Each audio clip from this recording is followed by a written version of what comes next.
কয়েকদিন পর যখন সে কাজে যায় তখন পরিষ্কার করতে করতে বোর্ডে সঠিক সমাধানটি লিখে এবং যখন প্রফেসর ল্যাম্বো বোর্ডে লেখা সমাধানটি দেখেন তখন তিনি অবাক হয়ে যান।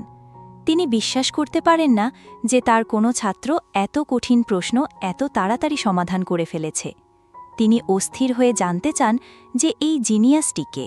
সেই সন্ধ্যায় উইল তার বন্ধুদের সাথে বাইরে ঘোরাঘুরি করছিল। পথে তাদের কিছু লোকের সাথে দেখা হয়। তাদের মধ্যে একটি ছেলে একটি মেয়েকে নিয়ে ঠাট্টা করছিল।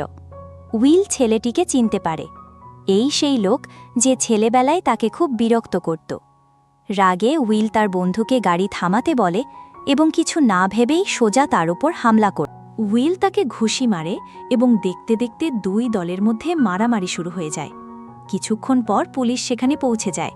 উইলের বন্ধুরা তাকে বাঁচিয়ে টেনে নিয়ে যাওয়ার চেষ্টা করে, কিন্তু ততক্ষণে অনেক দেরি হয়ে যায়।